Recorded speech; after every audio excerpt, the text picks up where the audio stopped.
गांव के एक सुनसान कोने में, जहां से लोग अक्सर नजरें फेर कर निकल जाते थे, वहां एक जर्जर सी झोपड़ी खड़ी थी। इतनी टूटी हुई कि उसे घर कहना भी सच से ज्यादा एक मजबूरी लगता था। आज ठंड कुछ ज्यादा ही चुभ रही है। ऐसा लग रहा है जैसे हड्डियों के अंदर किसी ने सुइयां चुभा दी हो। ठंड नहीं है कमला, ये उम्र है।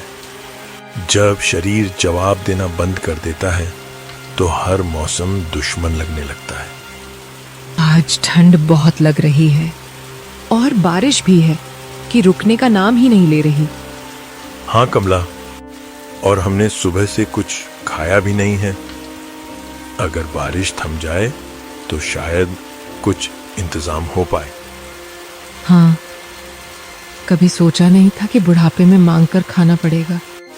नहीं कमला, जब तक मेरे हाथ चल रहे हैं हमें किसी से कुछ मांगने की जरूरत नहीं। कल मैं कुछ न कुछ कर लूंगा।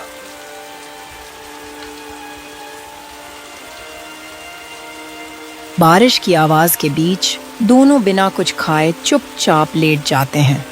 भूख पेट में थी और ठंड हड्डियों में, लेकिन नींद मजबूरी बनकर आंखों पर उतर आई।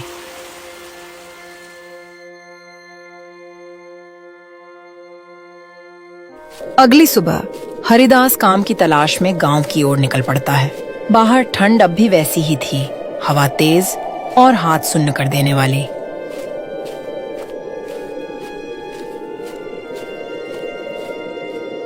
हरिदास गांव के स्टेशन पर पहुंचता है। चारों ओर ठंडी हवा चल रही होती है। तभी उसकी नजर स्टेशन के एक कोने पर जाती है। वहां एक नौजवान लड़का छोटी सी केतली के साथ चाय बेच रहा होता है। गांव में कोई भी मुझे काम देने को तैयार नहीं है। लगता है अब मुझे भी गांव के किसी कोने में एक छोटी सी चाय की टपरी खोल लेनी चाहिए। इतना कहकर हरिदास चुपचाप घर की ओर बढ़ जाता है।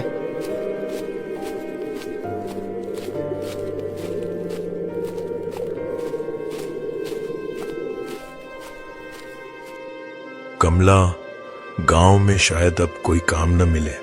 मैंने सोच लिया है मैं गांव में ही एक छोटी सी चाय की टपरी खोलूंगा। पर हम चाय की दुकान कहाँ खोलेंगे? कहीं कोई खाली जगह दिख जाएगी, उसी कोने में अपनी टपरी लगा लेंगे। ठीक है, अपना ख्याल रखना। बाहर ठंड भी बहुत है। चलो, अभी मुझे बर्तन और थोड़ा बहुत सामान इकट्ठा करना है।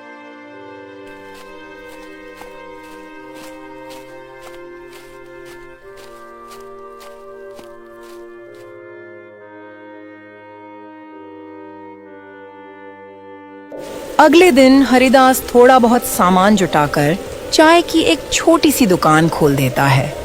एक पुरानी केतली और 2-4 कप, बस यही उसकी पूरी पूंजी थी।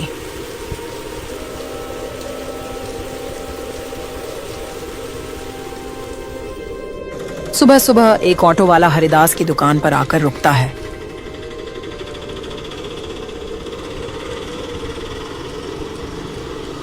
काका, एक चाय देना। बारिश के बाद ठंड बहुत बढ़ गई है तो कुछ गर्म पीने का मन हो रहा था। हाँ बेटा, अभी लो एकदम गरम गरम चाय। रिक्शा वाला चाय का कप हाथों में लेकर धीरे धीरे चाय पीने लगता है।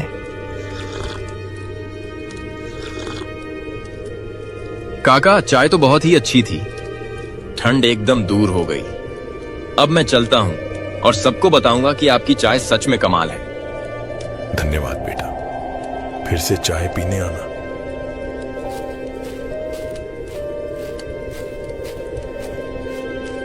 धीरे धीरे हरिदास की छोटी सी दुकान पर और भी ग्राहक आने लगे।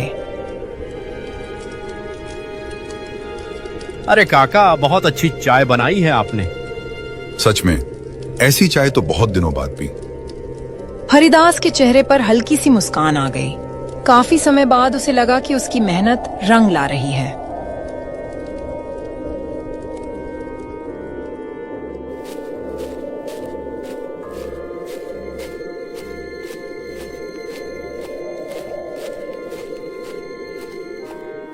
कैसा रहा आज का दिन? ठीक रहा। आज कई लोग आए थे, सबको चाय पसंद आई। सच? इतनी जल्दी? हाँ, एक रिक्शा वाले ने तो कहा कि वह सबको बताएगा हमारी चाय के बारे में। तो फिर हमारी मेहनत बेकार नहीं गई। नहीं कमला, आज पहली बार लगा कि हम फिर से कुछ बना सकते हैं। भगवान करे ये दुकान चल जाए, ठंड में लोगों को गर्म चाय मिले और हमें 2 वक्त की रोटी। दोनों अपनी छोटी सी दुकान की बातें करते रहे। उनकी आवाजों में अब डर कम था और उम्मीद ज्यादा।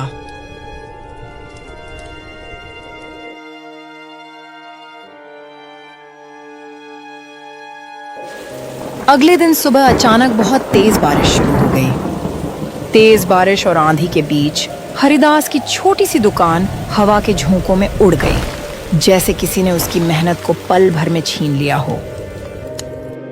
बारिश के बाद जब हरिदास दुकान पर पहुंचा तो टूटी हुई टपरी देखकर उसका दिल बैठ गया। तभी उसी टूटे हुए सन्नाटे के बीच वहीं ऑटो वाला आ जाता है जो कल उसकी चाय की तारीफ करके गया था। अरे काका, इतने दुखी क्यों हो? क्या हुआ है?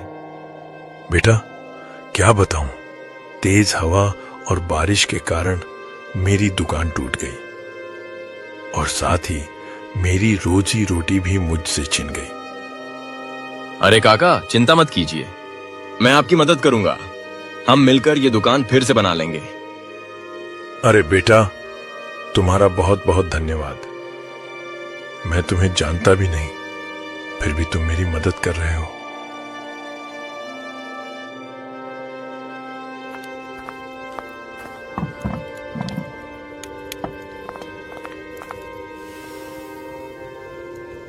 लीजिए काका, आपकी दुकान फिर से बन गई। अब आप अपना काम फिर से शुरू कर सकते हैं। धन्यवाद बेटा, तुमने मेरी इतनी मदद की। कोई बात नहीं काका, अब मैं चलता हूं, फिर आऊंगा आपकी चाय पीने।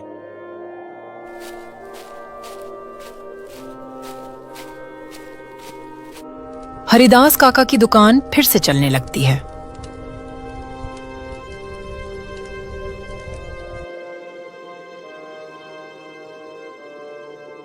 चाय की कमाई से हरिदास अपनी झोपड़ी की मरम्मत करवाता है।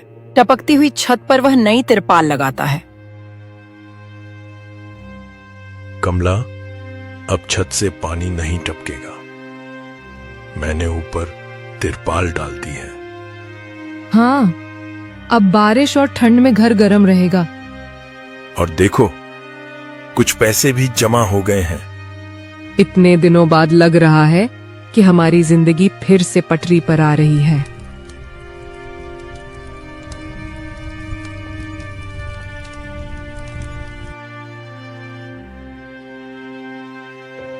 इसी तरह दिन बीतते गए। बिना शोर बिना चमत्कार जिंदगी धीरे धीरे अपनी जगह बनाती चली गई। एक दिन वही ऑटो वाला फिर से आया, लेकिन इस बार उसके साथ उसका ऑटो नहीं था। वह पैदल चलता हुआ, थोड़ा झुका हुआ और चेहरे पर चिंता लिए हरिदास की दुकान के सामने आकर रुक गया। क्या हुआ बेटा, आज तुम इतने खोए हुए क्यों लग रहे हो? कुछ नहीं चाचा, मेरा ऑटो रिक्शा, मेरी रोजी रोटी सब मुझसे छिन गया। क्या हुआ बेटा, जरा ठीक से बताओ। मैं समझ नहीं पा रहा हूं कि ऐसा क्या हो गया। काका, कुछ दिन पहले जब मुझे ये ऑटो खरीदना था तो मैं एक जमींदार से पैसे लेने गया था।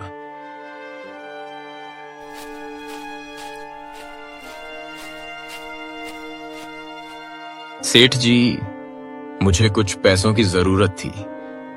ऑटो लेने में थोड़े पैसे कम पड़ रहे थे। हाँ भीमा, पैसे तो मैं तुम्हें दे दूंगा। बताओ, कितने पैसे चाहिए तुम्हें? सेठ जी, बस 5,000 रुपए चाहिए। मैं अगले महीने आते ही आपको लौटा दूंगा। ठीक है भीमा, पैसे ले जाओ, लेकिन याद रखना अगले महीने सूद समेत लौटाने होंगे। अगर एक भी दिन देर हुई तो तुम्हारा ऑटो मैं अपने पास रख लूंगा। ठीक है सेठ जी, मुझे आपकी शर्त मंजूर है। मैं समय पर सूद समेत पैसे लौटा दूंगा।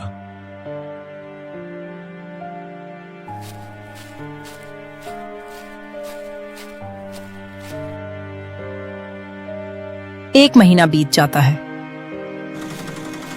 एक महीने के बाद सेठ रास्ते में भीमा को रोक लेता है। उसकी आंखों में सख्ती थी और आवाज में वही पुराना घमंड।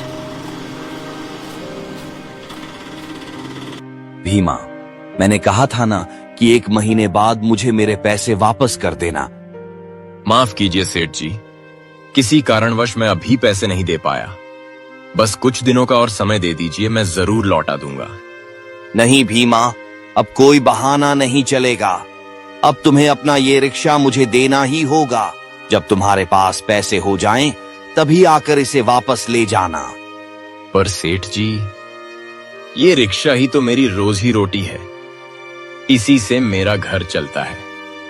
कृपया सेठ जी, थोड़ा और समय दे दीजिए। सेठ उसकी एक भी बात नहीं सुनता।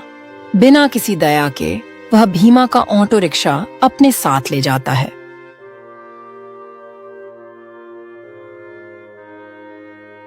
तो काका, इसी तरह मैं यहां आ गया और यही वजह है कि आज मैं इतना उदास हूं। ओ, तो ये बात है। बेटा, तुम्हें मुझे पहले ही बता देना चाहिए था। चलो, कोई बात नहीं।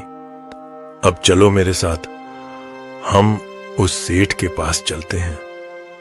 ठीक है काका, जैसा आप कहें।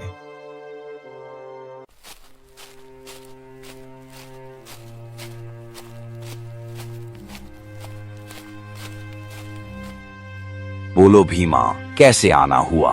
मैं पहले ही कह चुका हूं, बिना पैसे दिए ऑटो रिक्शा वापस नहीं मिलेगा। हाँ सेठ जी, आप भीमा को उसका रिक्शा वापस कर दीजिए। पैसे मैं भर दूंगा। पर काका, आप क्यों पैसे दे रहे हैं? मैं खुद पैसे जमा करके दे दूंगा। बेटा, उसके लिए तुम्हें रिक्शा चाहिए होगा ना? रिक्शा रहेगा तभी तो कमा पाओगे और अपने पैसे वापस कर पाओगे। सेठ जी, ये रहे आपके पैसे।